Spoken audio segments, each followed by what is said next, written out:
Hello, and welcome to Arts and Entertainment. With Chris and Randall. I'm Chris, I'm Randall. and welcome to the show. If you like what we are doing or you hate what we're doing, and if you want to hear more about what we're doing, please like, subscribe, share. Randall, what's the best way for people to reach us? Go to our website, chrisandrandall.com. There's various ways to connect with us there. And then you can also go to our Facebook page. There's a lot of discussion on there. Yeah, we always read what people have to say, especially on Facebook. And this is not maybe, you never know what's going to be a controversial subject. It's interesting. This particular episode was inspired to me because of watching the Super Bowl commercials, the funny ones, and also watching the sequel to Coming to America 2 on Amazon, the unfunny one. And I thought to myself, this 21st century is now 21 years old. And I thought this would be a pretty good time to kind of look at the progress or the changes of comedy in film and television over the last 20 some odd years. And I think it's interesting. If we just look back, say, Randall, to the beginning of this century, 2001, and you look at the kind of movies that were popular commercially or critically or both, you have movies like The Royal Tenenbaums, Ghost World, Gosford Park, Donnie Darko, Zoolander, Wet Hot American Summer.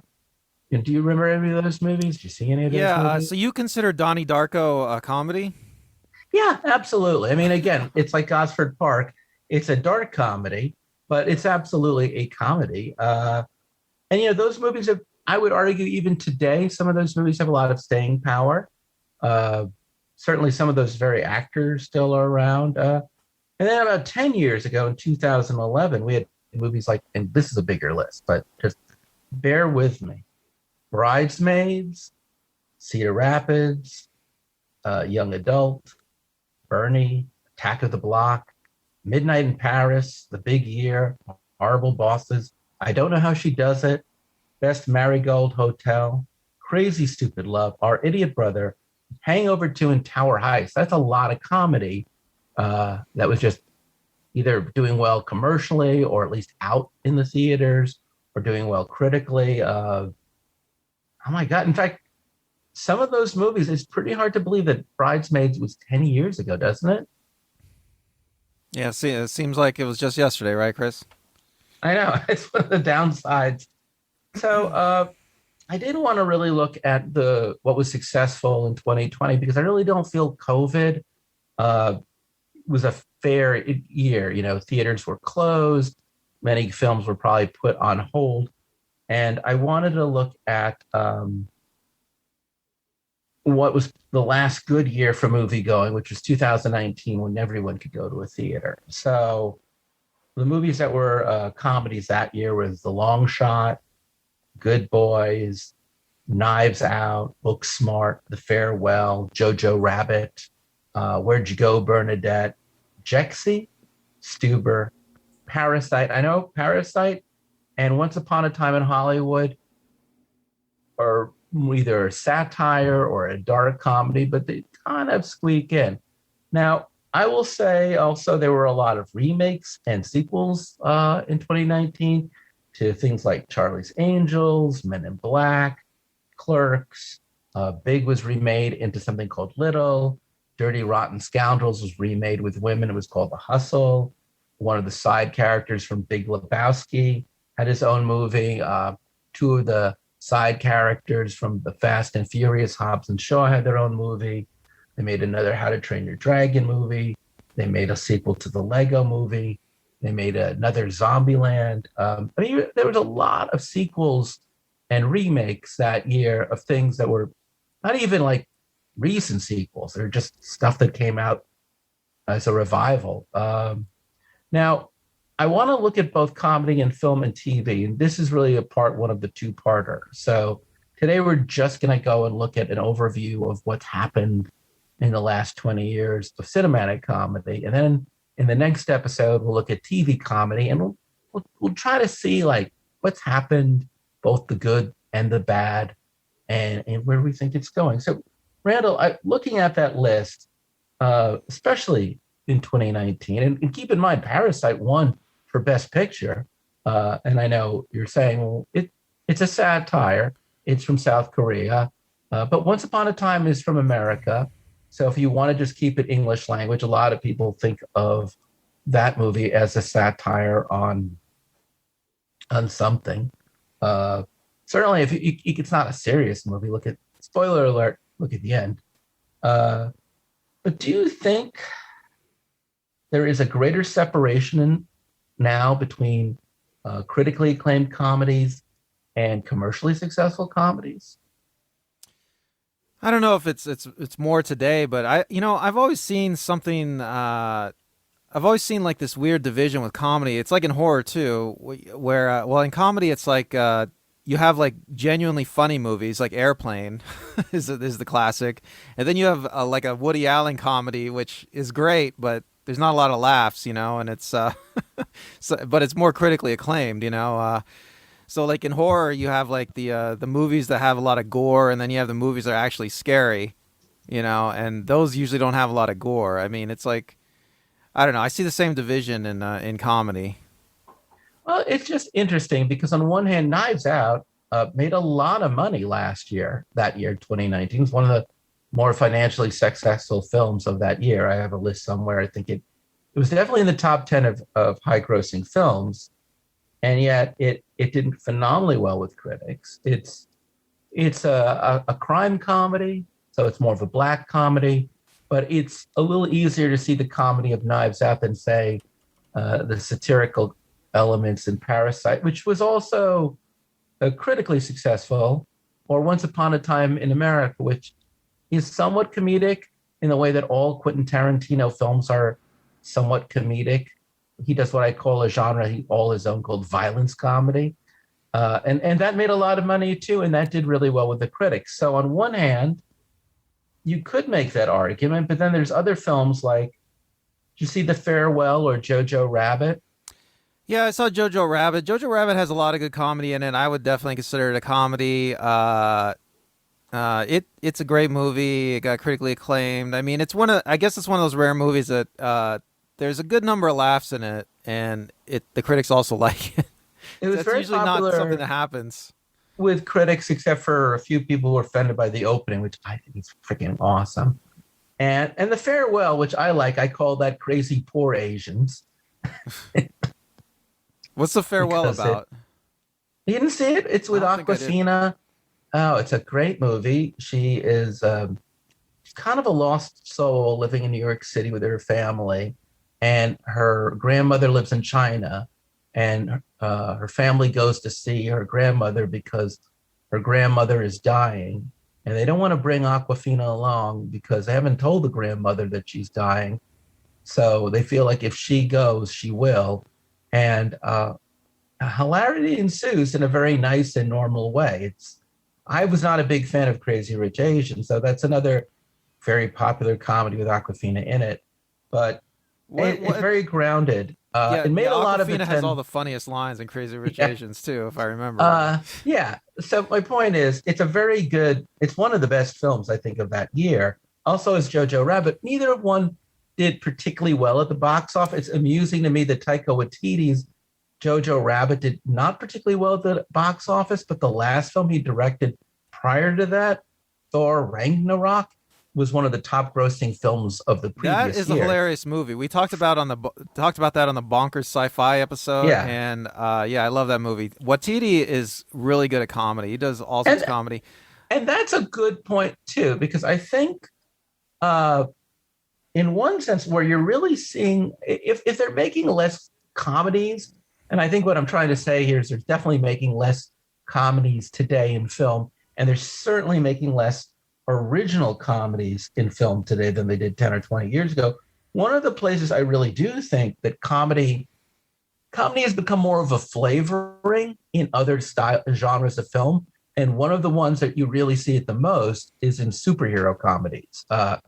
Superhero films. And you're right. I think that it's fair to say that in my opinion, Thor Ragnarok and Guardians of the Galaxy and then his brain went dead. The R-rated one. Oh, with Deadpool. Deadpool, right? So these three movies that came out in the last couple of years, uh, I would argue they're not just good superhero movies. They're some of the funniest movies that came out in the last decade. Yeah, they're definitely yeah, they're comedies. You could easily make the case. Before we go on though, let me ask you, what was the controversial thing about Jojo Rabbit that you were that Oh, you? well, you'll know it if you watch it in the first minute, which is that it opens up to Hitler invading Europe and goose stepping and all this footage of the Nazis and the music of the Beatles in German. I want to hold your hand is being played while they're invading Europe, which I Yeah, think is hysterical, people and it had a almost problem with looks like that. the opening to Help.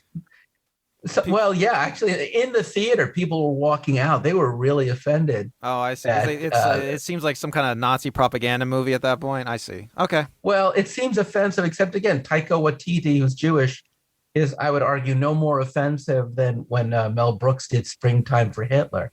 Uh, I don't know what You it know, is. he got a lot of crap for that. Yeah, Jews in general, this is a whole new episode we'll have to do another time. There's nothing more that we find funnier than Nazis. It's just like Well, some Jews apparently not, right?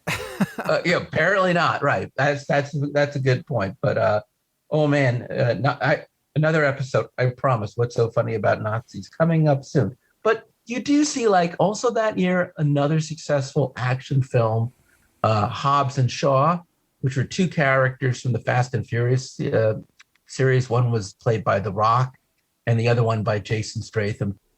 Rock is marginally a funny actor, and Jason Statham is a even less marginally funny actor. But in fairness, I saw the movie. It's one of the highest grossing films of 2019. It got good reviews. It's not a bad movie, and when you're watching it, you do see a lot of the old-fashioned elements of buddy action films like 48 Hours and uh, Beverly Hills Cop. It is very much in that vein. When they yeah. go funny, they go funny. Yeah, I just want to say, I just want to disagree with you on one point. I actually think those two actors are very good and they're very good at comedy, but Oh, and maybe I'm wrong. I'm not. Hey, that wasn't like a hard point. I mean, that was more like, you're not. And it's funny too because I say, well, it's not like they're Paul Rudd but or Chris Pratt. But at the same time, Paul Rudd is doing these Marvel movies. Chris Pratt is doing both Marvel movies and Jurassic World movies. So you are seeing so it's definitely what action films are being made, with the exception of the highly unfunny Star Wars films, are for the most part featuring comedic actors giving those wonderful one-liners, or just whoa, whoa, whoa, you know. well, I'll say that there was a time when they would make all these Hollywood would turn out all these action movies starring actors who like looked very intimidating, but they weren't necessarily great actors, and they were made fun. These actors were made fun of for not being good actors. I mean, some of the people I could think of are off the top of my head, like Sylvester Stallone and Dolph Lundgren and people Yeah. like this, but even Arnold Schwarzenegger to a certain extent. But they weren't horrible actors. But I think with today's crop of these action stars, I mean, I really do think that The Rock and Statham, I think you're seeing movies where people actually have to act. They have to. I mean, doing all the comedy they do. I mean, back in the olden days, Schwarzenegger did comedy in his action movies, and he was great. But it wasn't like what they're doing now. It's like just wall to wall gags all the time. I mean, Well, actually, I think that in fairness, there was a greater separation in a Total Recall movie than there was in Hobbs and Shaw. Hobbs and Shaw, in many ways, is more of I think, just in general, in superhero movies and action movies today, and there's just more of a blurring. You do see those comedic sequences much more so in those films than I you think I did think you're right, and even back then. I think you're right. It's something I've noticed with action movies over the years. Is maybe this is a different discussion, but I sort of see action movies as the years have gone on, like the last 30 years or so, 40 years. Action movies have sort of action movies are like the Blob, and they've sucked in every single other genre. They've sucked in the suspense and the gore of horror movies. They've sucked in all the hijinks of comedies. They've sucked in stuff from romance movies. I mean, they're like kind of like America's Bollywood almost. Well, I definitely think that's a different episode we should go back to. But another point, while we're on this, that I've noticed when I go back over what I mentioned to you is, my God, there are just, I mean, in general, this is very true of contemporary Hollywood, which is there's just so many sequels, so many remakes, so many next chapters in a continuing universe of Marvel superheroes. But when you look at comedies, especially more than anything else, I don't see in the commercial scripts a lot of original scripts. It's mostly, as I said before, remakes, reboots, another Men in Black, which was a bomb, another Zombieland, which was a bomb, another Clerks, which was a bomb. It's a lot, actually, almost everything that they made that year, that was a continuation of a comedy franchise. Horrible, was a bomb. Horrible Bosses 2, a bomb. Really, the few original scripts that were mainstream, such as Knives Out, were successful. Even a little movie like Good Boys, which was a R-rated comedy about 12-year-olds, which is kind of a throwback to Bad News Bears. Those are the films that did well both on the box office and with critics. But it does point out, I think in fairness, you can do action films like you just mentioned, and you can keep on churning out James Bond movies and they'll be great. You can keep on churning out Fast and Furious movies and they'll be great. But I think that comedy does not benefit in the same way by being just franchise-based or remake-based. God, remake is really bad. I mean, a remake of a comedy, there's just not that many remakes of comedies that are better than the original. Yeah, it just sounds like a horrible idea to begin with. Remake a comedy? Why? I already saw those jokes. Right. Or we'll make it differently by changing the genders or adding in young hip new people. It's a terrible idea. We'll take a small character in that movie like Big Lebowski and we'll give them their own movie. And it's like, and yeah. I do think that it speaks to a problem with comedy, which is that comedy doesn't really do well by being traditional. You know what I'm saying? Comedy does better. Comedy is almost a genre that I argue feeds more on the new than on the old. It needs novelty. It doesn't want to follow a formula, which is what the businessman making movies wants to follow. He wants to churn out a product. I think this is where we're getting into where things are getting. Okay, so I think there's two ways of looking at this. On one hand, I think possibly the reason why you see so many remakes in comedy, and we'll get to this when we get to television as well, because this is also an issue I'm beginning to notice with network TV. But on one hand, we are an aging society. You know what I'm saying? So it's possible that as we get older, we become nostalgic for the past. We want to see what Bill and Ted are up to, and just made a third Bill and Ted film finally. Oh, did you watch that one? I watched. Haven't seen it yet. Any good? It's not that good. I'm afraid to say. No, it's okay. Same with Coming to America too. I mean, I can certainly see how a generation that grew up in the 70s and the 80s and the 90s, which are probably that 20-year reign between, say, between Animal House and the end of the 20th century, that was like the golden era of cinematic comedy post-war. Whole other episode, clearly. This is a show about doing whole other episodes. But I could certainly understand how, on one hand, studios are just trying to get back people in their mid 30s to early 50s to go back to the movies.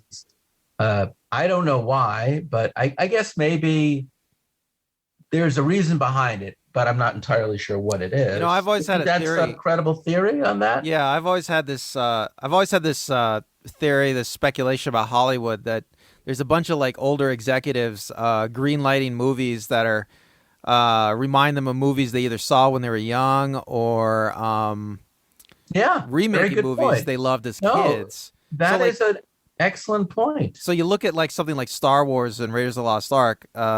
Those movies are based on the serials of like the 30s. I want to say. So like you can imagine 80-year-old movie execs saying, "Oh, it's just like Flash Gordon."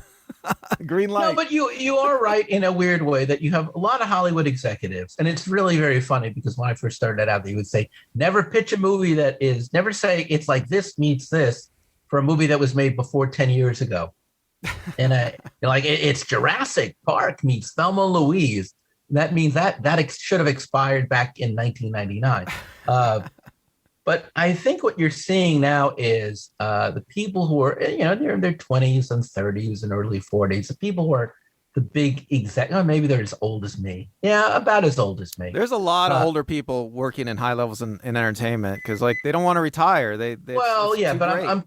it's still a young person's profession. So my point is this: the people who are greenlighting films, as you just very wisely point out, they grew up loving the old movies, and they probably thought, wouldn't it be great to see what's going on? And maybe that's a positive. I have a darker theory. Oh, okay, let's hear it.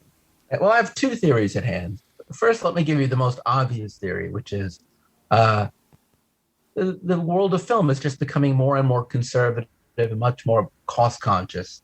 And like everything else in film, not just comedy, the reason why you see a heavy reliance on either what they call intellectual property from other sources like comic books or best-selling books or plays is because they're tried and true, and there's less of a risk. There's a built-in audience that you can bank on. Or if you make a sequel or a reboot, there's a built-in audience of people who will come out for it. Whereas new work is, okay, so that's, Well, I think you're right. I think you're right. the risk adverse. Yeah. There was go ahead. there was a time in Hollywood where some crazy executive would make the decision off the seat of his pants. You just say, yeah, I like this script, let's make it. I mean, I don't care what anybody else says.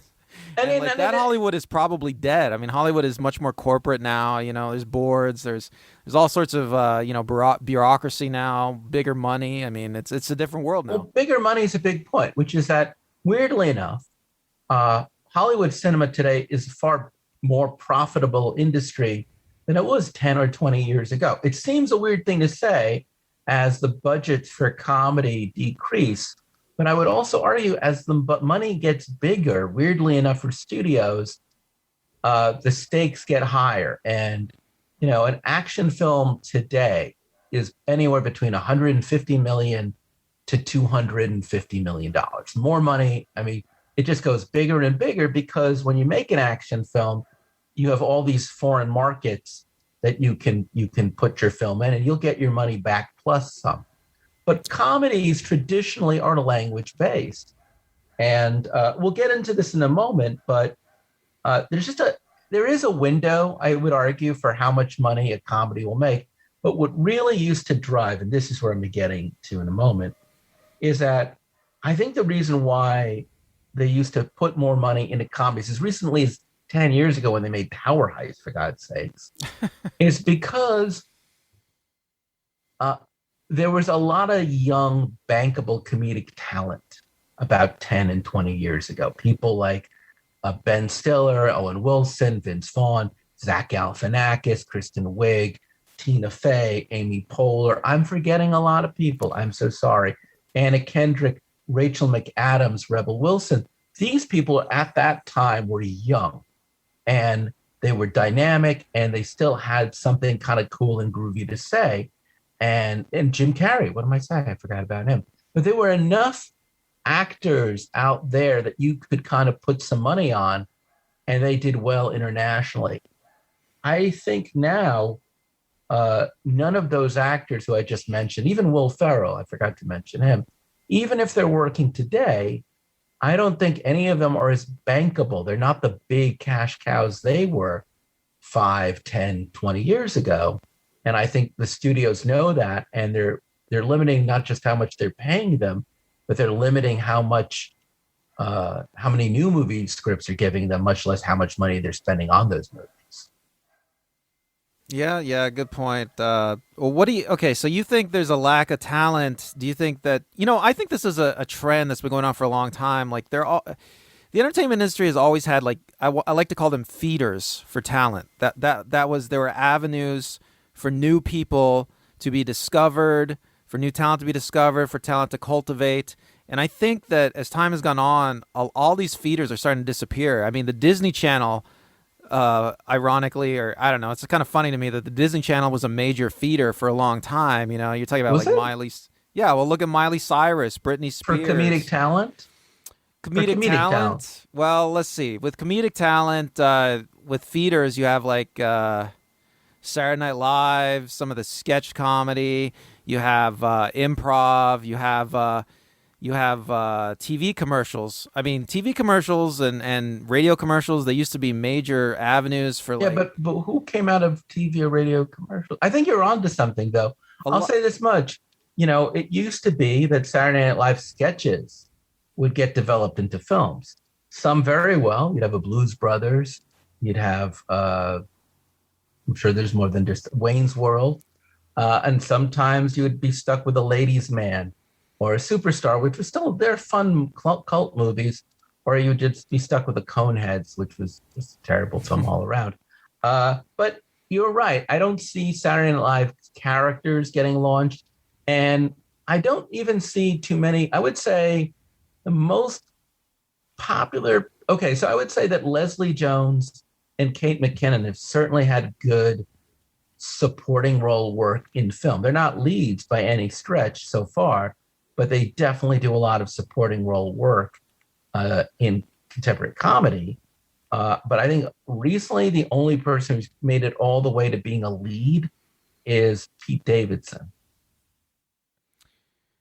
Well, Pete Davidson, the Saturday Night Live. So you can see that Saturday Night Live is a major feeder, continues to be. But nowhere nearly like it was in its heyday, because Pete Davidson has had one film where he was the lead that he carried, and that was King of Staten Island, a movie that unfortunately came out during COVID, so it was mostly seen on demand and then on HBO Max. Not a bad film. Strangely enough, I actually think it's a better introduction to the world of Bill Burr. It's a better showcase for Bill Burr's acting talent than it is for Pete Davidson. But, Well, it's like everything else in this world. Saturday Night Live, like on TV, the media landscape's more fractured. There's fewer eyeballs on everything. I mean, it's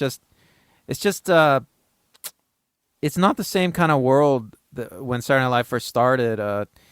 Yeah, well, I definitely think there is comedic talent out there with this generation, and I don't want to go too much into next episode, but I will argue just for the time being that a lot of the really big TV talent that would be launched from television or from outside of television is staying in television. I think television has got probably that's probably a good thing, though.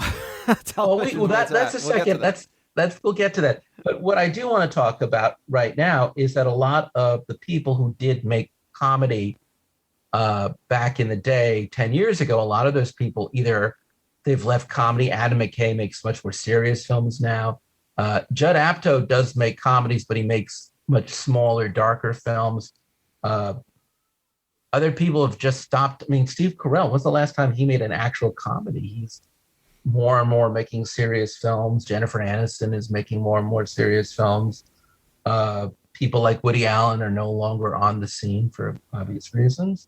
And those who are still around, are beginning to, their shtick is beginning to thin out a bit. I mean, Vince Vaughn is beginning to get tiring.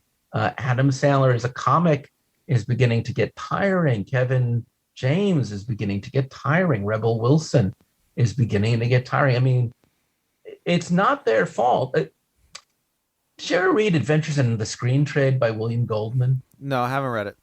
He talks about how every 5 years, the list of the top leading men and leading women changes. And only a few make it to, very few people have a career beyond 5 years.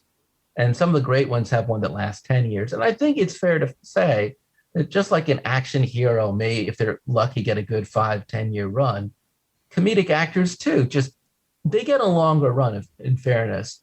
But even them, eventually the run comes to an end. There's just only so long the thing that you do, your persona is only going to land with people for so many years until people are just tired of you as not as an actor, but as a comedic actor. I mean, in that sense, I think people like Jim Carrey and Steve Carell and Bill Murray have been very, very smart to get out of doing big budget comedy and doing smaller films and different kinds of films, because I think they kind of knew at some point people were going to just get tired of them being funny.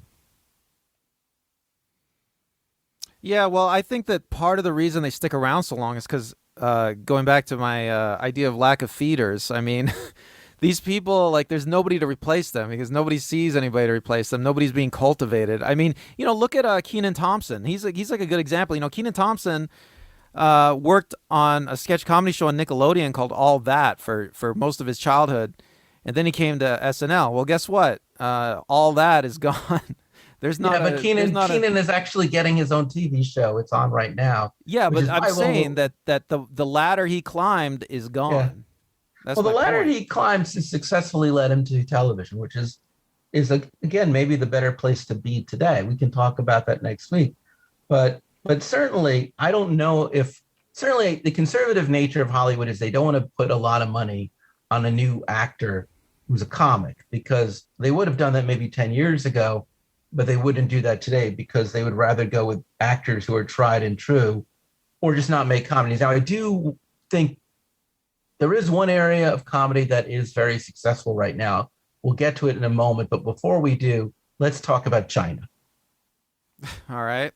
And one of the things that has allowed the Hollywood movie industry to do so well is the fact that the Asian market has become so big. So language-specific films don't fare well internationally. Physical comedy, knockabout physical comedy, mostly, by the way, the kind you see in action films and superhero films particularly, that translates well. But comedies about some guy who wants to become a rock star, though he is a 50-year-old nebbish, or a movie about that she's a hard-driving woman in New York City and he's a janitor. Can they find love together? Those romantic comedies, you don't see them like you did 5-10 years ago. I like to call them the comedies of self-actualization. You don't see like you did that just means people who wanted to become something and pursue a goal. Those are going. Even buddy comedies to a degree are going. And I do think that has to do a lot with two things, really. When you're dealing with a foreign language market, that which doesn't translate in language, but also just the mores of the Chinese government, right? I mean, there's certain things that are just banned in China. Yeah, I mean, yeah, you're totally right. I mean, the Chinese market is dominating Hollywood right now. Hollywood wants to make product for the Chinese market. Comedy, obviously, domestic American-based comedies aren't going to do well in China. Nor do you want to do anything too political. You don't want to do anything too anarchical. You don't want to do anything that rocks the boat, because China is not a democracy. So you don't want to, it's very hard to make a comedy. Basically, if you're making a comedy today, how do you make it for one of the largest countries that's still a totalitarian society? Right. That's kind of part of the problem.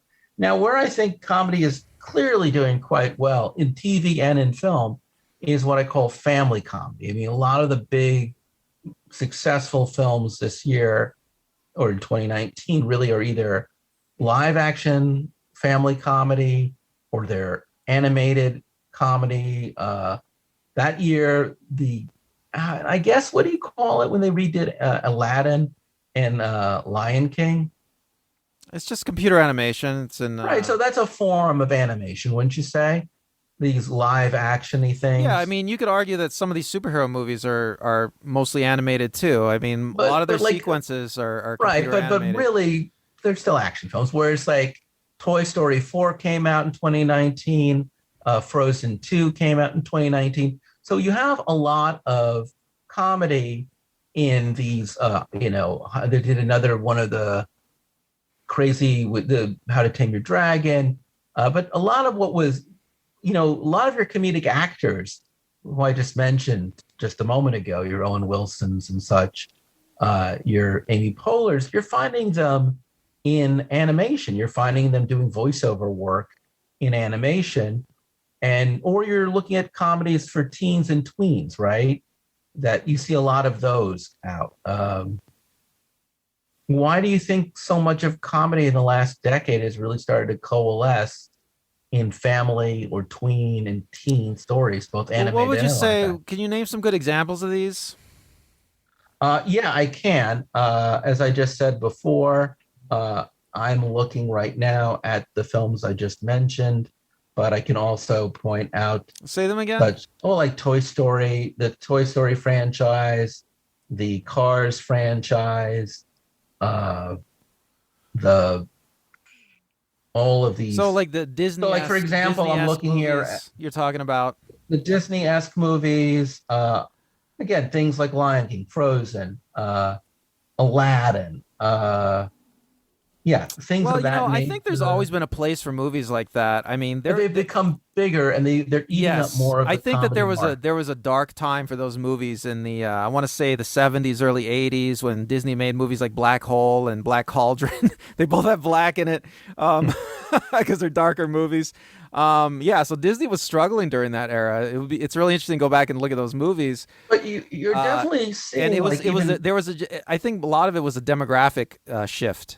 So you had like a during that time you had fewer families, you had fewer young kids, and now the echo boom has started. You got all these young kids, and so yeah, I mean there's a demand there, I think. there And is then a demand, and I do think With China, these movies translate really well to the Chinese market. And they're not like super hilarious movies. They're not like Airplane, okay, which is my touchstone. They're amusing. They're enjoyable. well, They're in mostly their action, I would defense, say. in their defense, they do feature some of our most talented performers. And I have seen the Pixar and the DreamWorks films, and they're funny, no doubt about it. There's a lot of good time and energy crafting the jokes. There's a lot of good performances. I haven't seen the teen films or the tween films because I'm a middle-aged man and not a pedophile. But nor do I have any kids. But so there's really no reason for me to be watching that stuff. It's just All right. absurd. But my point is, yes, there's a lot of good comedy in them, and as you said already, a lot of that is physical comedy, and the comedy in Ice Age 5 or the comedy in Toy Story 17. I'm making this up, but you know what I'm saying. In those, because animation, especially, or even like the Tooth Fairy movies with The Rock, there there is just a lot of slapstick. And I do believe slapstick comedy, physical comedy, visual comedy, you're absolutely right. It translates very well internationally. So maybe that is part of the reason what you're saying. It's safe. Also, families do go to the movies. And if families don't go to the movies, families rent movies.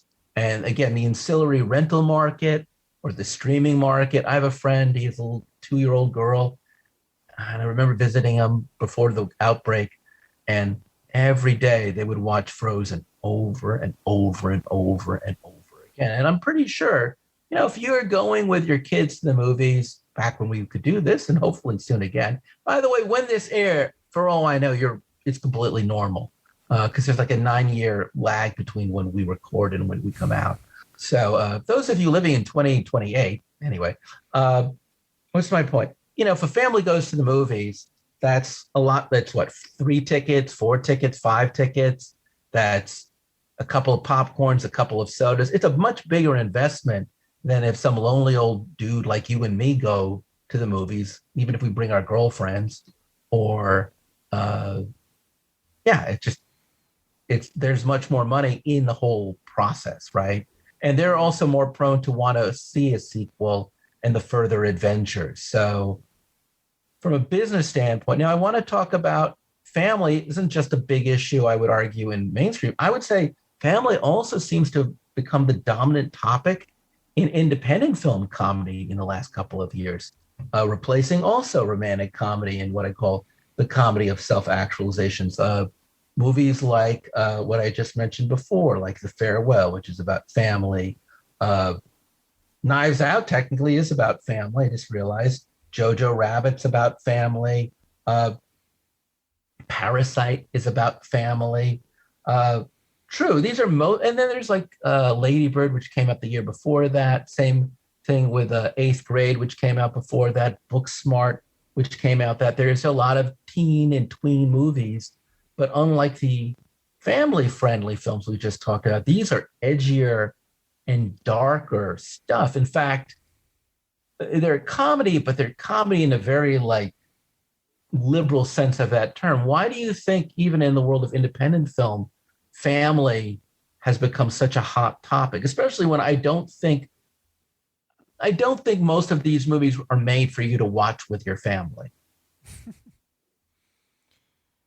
Well, why do people make movies about families? I mean, that's a very But why common are they so experience. critical? Why is it now that we're more focused on This is family than self-actualization or identity they're critical stories? of the family, you're saying? Well, they tend to be putting the family under the You know what? microscope. That's a whole different show. It feels like because I feel like in entertainment, That's media, where comedy is, though. Right now, well, let me finish my thought here. So I feel like in entertainment media, that's a theme that you see all the time that you've been seeing for many years. I think it may have started. You're talking about during the cultural upheavals in the '60s when the idea of a non-traditional family started to become more accepted. The traditional family started to be questioned. I mean, the 1950s and maybe even earlier, the traditional family was nearly sacred. I mean, I don't know. Maybe we're talking about like a contrast of 1950s America, post-World War II. no, we're really America. talking about the contrast of 2010 and 2011 and 2021. I'm saying the films that I mentioned before that were really big 10 years ago, again, Bridesmaids, Young Adult, which is not about families, Midnight in Paris, Best Marigold Hotel, I Don't Know How She Does It, Horrible Brothers, Horrible Bosses, sorry. These Tower Heights, these were more about romance and action and adventure, whereas the movies I just mentioned are more about dysfunctional families. It just seems like you could either say that the people who are making independent film or in comedy are rebelling against mainstream comedies about the value of family. But I just feel like if you're writing comedy today, you're more likely not writing the next romantic comedy. You're not writing the next film about identity or someone becoming successful in an untraditional way, like the Full Monty. You're really looking at like, why is it that? And I'll say this much: I think films like Lady Bird and Eighth Grade, I think honestly, they're probably a pretty awesome film to see when you're 13 or 14 or 15. I think actually the indie films about being a teenager, having once been a teenager, are almost as good as the indie films about being a teenager when I was a teen in the late 70s and mid 80s. So that's a long time to be a teenager, Chris. Okay. So I think there's a lot of honesty, and I think they're really good. And I hope people who are young sneak off and see it. What was my point? I just feel like for whatever reason, I just don't think people who are in the world of comedy are as concerned anymore about certain kinds of tropes, which brings me, I guess, to something that is really worth thinking about, which is I think the world that there's changing social attitudes today about what is funny that are very different from even 10 years ago. Yeah, that's true. I mean, there's a whole cultural movement, revolution, you could say, we're living through with Black Lives Matter and the social justice. And anybody that's been on the internet in the last 10 years probably knows how much things that never went questioned are now being questioned. I mean, even gender, things as simple as gender, as your sexuality, these are things that are constantly in question now. I mean, how do you make a comedy in this world? There's theories about comedy. There's hypotheses about comedy that comedy is about making fun of the other, making fun of what's socially unacceptable. So, for instance, there's stories about some Native American tribes would have like a jester, like a they would have a member of the tribe who just sucked at everything. Like they couldn't ride a I've heard of horse. that. They're a Yeah, terrible yeah. hunter. So this person, instead of just being terrible at everything and suffering through it, would become like a joker. And like whenever they got on their horse, he'd get on the horse backwards on purpose. Everybody laugh. At the hunt, he would fall and trip on purpose. He'd throw his spear or shoot his arrow wrong on purpose. And everybody would laugh at him. It's because he's doing it the wrong way. Do everything the wrong way. And you fast forward in American comedy history, you get to minstrel shows, which you can see why they're gone, because for obvious reason. And then you get to vaudeville days where you had a huge influx of American immigrants or immigrants to America.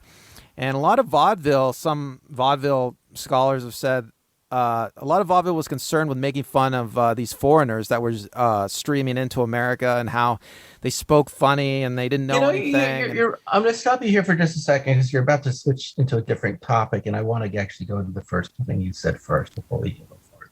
Field, which is, and every culture that we can really think of has had a trickster, a joker, a clown, and normally the clown is somebody who does two things, right? We laugh at their ignorance, or they're free to say the things that we can't say. So they say the things that we would, they're given leeway to be outrageous.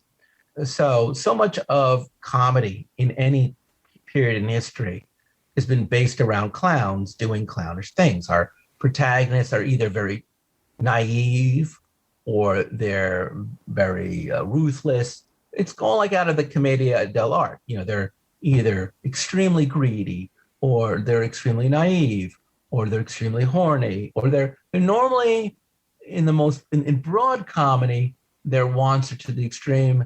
In more complicated comedy, they are more neurotic, but it's still a manifestation of those emotions. So they lack self-awareness, or the opposite. They are completely self-aware, but they lack restraint. So often the comedies that, like, if you look back, even what was a comedy 10 years ago, and let me find one that I can truly pick on, because I want to pick on one that you wouldn't think to pick on from 10 years ago, but this would have been a better one for me to have thought out beforehand. But like, in general, there are just things that we no longer can be naive like a clown about. You know what I'm saying? We're too self-aware to be that stupid, or the opposite, which is that sometimes the thing that say, oh man, that's so outrageous. If you really think about it, it's not outrageous. So really, you're right. You're always going to need clowns. You're always going to need a trickster. You're always going to need a joker. You're always going to need people who are willing to say the things that we are afraid to say. But how you frame that in a contemporary comedy requires a lot more reflection and awareness. And because the majority of people who are making comedy today are our age, or a little younger, or a little older, but they're a product of 10 years ago. They're a product of 20 years ago. So most of them are still a product. And this is why, again, not having a lot of young people in comedy in film is really hurting, I would argue, because they at least aren't so trapped in the past as so many of our contemporaries are. And you're right, no one's really going to think foreigners are funny today. That's not a point of humor. No one is going to think acting gay is a point of humor. I've been recently, because I've been stuck in the house for the last year, watching old classic comedies from the 80s and 90s that I used to love. And there's just so much cringeworthiness that at the time, I just didn't have that thought. Sorry, I didn't mean to interrupt you. No, yeah, totally. Totally. It's like, I mean, you brought up a great point. I mean, a lot of comedy used to be concerned with making fun of gay people. I mean, I grew up watching lots of that kind of comedy on TV everywhere. And even as a kid, I never had a problem with gay people. I always wondered why there was so much of it. And now, in this modern era with social media, people can criticize it. And we've brought gay people into the mainstream. We've allowed gay marriage. Gay people are not the butt of a joke anymore. In fact, it just, yeah, and we can extend that to the entire, I'm not going to get this right, LG, LGBT, help me. Yeah, L, LGBTQ plus, I, LGBTQA plus I. right. Right. Well, anyway, my friends who are members of that, what I'm saying is, there's no longer, punching down is no longer acceptable. And I'm grateful for that. And also, we just don't or really need to make a lot more movies where, hey, the protagonist is a white man, a straight white man, a middle-class straight white man of a certain age. Yeah, hello. That you just picture. Oh, there you go. Keep going. Yeah, sorry. Apparently, the man was trying to censor me there. I went to black because I was a traitor. But that's the thing I want to get to is what's good that's going on. Well, yeah, I do think people like Will Ferrell, who did a wonderful movie with Rachel McAdams called Eurovision. That was a great comedy. Bill Murray just did a movie called On the Rocks, which is not a great comedy, but his performance is, again, just wonderful and top form. Judd Apatow is still making films that are really interesting. Noah Baumbach's last film is serial-comedic, but in general, if you look at the Meyerowitz Chronicles, here's a guy who still understands how to do social satire. Same with the director and writer of The Farewell. Taika Waititi, as we mentioned before, is still just keep knocking him out of the park. Kristen Wiig, Kate McClendon, Charlize Theron. There's a lot of funny women. Certainly, even better, there's a lot of funny older women, out there now. Just even young people like, what's her name, Robbie? Margot Robbie. Margot Robbie, very funny. There's just a lot of that, So on one hand, you have fading people like Vince Vaughn or Rebel Wilson or Anna Kendrick, or people like Woody Allen who we're just not going to talk about anymore. Yeah, it's not a great time for romantic comedies, buddy movies, or college comedies. I don't think are coming back. There's just nothing about it. That's just pure rape culture. I'm sorry. It's really true. We just didn't know it at the time. Hopefully someone's going to say, so what has this last year? So the last year, we've been in this very weird social experiment, Randall, where all the movies that we've watched, unless you've gone to a drive-in. I saw Tenet in a drive-in. That's the only one I saw at a drive-in. But every movie that was new that we watched this year, we watched on the same thing that we watched every TV show this year, which is a TV set. So what has a year of watching movies and TV on the same platform, how has that affected how we look at film comedy? And I will say that I am beginning to find it difficult to tell film comedy and TV comedy apart as they begin to resemble each other. And in this point now, I'm not just adding really network TV comedy, because network TV comedy still looks like, three cameras. Even when it's a single camera, it still looks kind of the same. But if you look, and we'll get into this in greater depth, obviously, next episode. So how is, I guess the question to you, do you feel that comedic film today is becoming more like TV? Yes. I mean, well, just technologically speaking, I mean, film and TV are converging. They're using all the same equipment. I mean, there used to be a time when TV was shot on video, and movies are shot on film, obviously, and now they're all shot on the same cameras. They're all shot in the same way. I mean, even like a one-camera sitcom is shot just like a movie. A drama is shot like a movie. I mean, they're all very similar in that respect. And yeah, it's interesting. I saw the aspect ratio is the same Amazon, too now. The aspect ratio is the same too now. Spent 150 16:9. Sorry, I didn't mean to cut you off. I'm sorry. All right, let me be hearing here. I was going to say, a perfect example of what you've just said is Coming to America 2, which is a sequel to Coming to America, which was not like a giant budget film when it came out, but the John Landis movies in general normally had a pretty big budget. And if you watch Coming to America 1, you'll see great special effects. You'll see a lot of New York City. You'll see a lot of location work, a lot of interesting background. It's just a good looking comedy. If you watch Coming to America 2, It's filmed entirely in Georgia. Uh, Visually speaking, it really looks like a TV show. It's lit in a way that's much similar to TV. Uh, the humor scenes are more like the kind of humor scenes you'd see in contemporary TV. There's very little about it that is cinematic. And I'm not trying to pick on Coming to America too, besides the fact that it's a terrible film. But when you're watching it, it just becomes very hard to figure out why is this a movie and not just you could have cut it up into like a five 30-minute episodes and just called it Coming to America 2, the miniseries. And it would have honestly worked as well or better. Yeah, you see that same convergence on TV with TV seasons getting shorter and the Yeah, storylines becoming more serialized and less episodic. I mean, it's thanks to streaming. People are binge watching like a whole season now. I mean, a TV series is more like a which is kind of like a movie. yeah. Well, a TV series is more like a book now, with each episode being a chapter. I've thought that for a long time, and Yeah.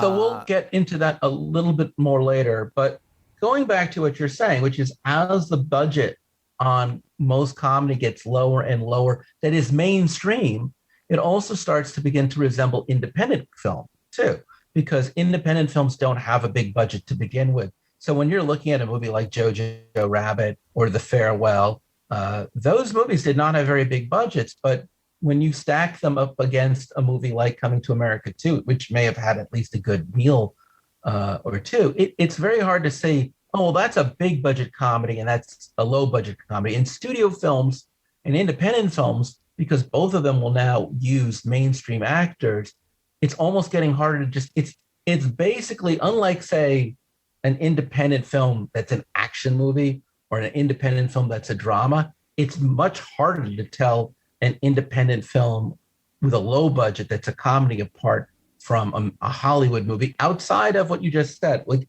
it almost, I would say, and I hate to say it, the biggest difference for me between a studio comedy and an independent comedy is the way it's lit and the music. so you think a studio comedy and independent comedy are lit differently? Yeah, I think so. I think you said what like TV, it has what you call that the high key lighting. Yeah, I mean, a TV set frequently they just light the whole set because they're going to be moving around it and saving time by moving around, But lighting the whole thing. in And a movie, mainstream, they'll light shot by shot because they have the time and money right? to do it. You see a lot of you see in a lot of studio films that are coming out now, they're lit like a TV show. Yeah, I mean, well, it's going to save them money to do it that way. I could totally see it. Right. But where you watch an independent film, a lot of the times they're using real locations. They're really outdoors in a real place, or they're really in a real apartment and not on a sound stage.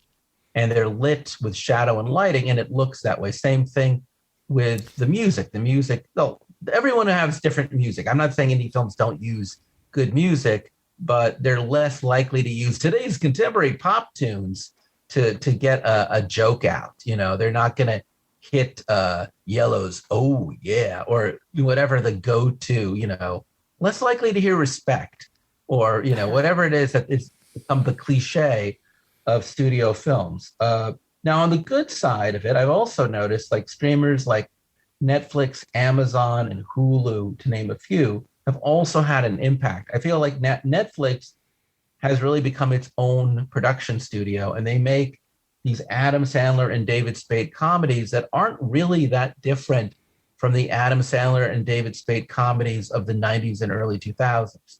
Whether that makes them good or bad, I leave up to you. I'm just saying they've become the haven for people like Kevin James, Adams, from Chris Rock, a generation of people who really aren't really going to be able to make those kinds of comedies on film anymore. But Netflix seems to at least be underwriting them for TV. Well, I think it goes to show that these comedies never had a large audience to begin with, and so they're a more comfortable fit on a place like Netflix, I think. Yeah. And on the upside, also, I feel like Amazon and Hulu has done a really great job of becoming the latest art house cinema. I'm not whether they're the producers of the work, and Hulu's been doing some great documentaries. Netflix has been doing some great documentaries. HBO has been doing some great documentaries. But in general, I will say, if you want to just look at HBO and Amazon, especially Amazon, I really feel like, and Hulu as just art house cinema. They're doing a much better job of bringing smaller films this year, especially to wider audiences than in the past. Yeah, for sure. I mean, that's the nice thing about streaming. They have infinite number of screens. I mean, back in the olden cinema days, the movie theater only had so many screens. I mean, even a multiplex. And the sad part, I remember the height of the multiplex boom where all these multiplexes started opening up and all of them getting a lot of screens. Every now and then, somebody would get the idea at one of these businesses, hey, let's put some smaller movies on a couple of our screens, and that never worked for them. And it was sad. Yeah, so that's kind of what's good about this whole experience. Okay, well, next time we will talk about TV, and then when we get to the end of TV, we will talk about the future. But I don't feel like we can really talk about what lies to the future of film in this episode, if only because I think we really need to talk about TV first. Any last thoughts, Randall, on this topic? No, I think we covered a lot. I think so too. I want to thank everybody for listening. I hope you'll be around for the second part where we talk about TV comedy over the last 10, 20 years. And then we're going to intersect the two with film at the end. All right. Until then, I'm Chris. I'm Randall. Thanks for listening and watching. All Bye. right, bye.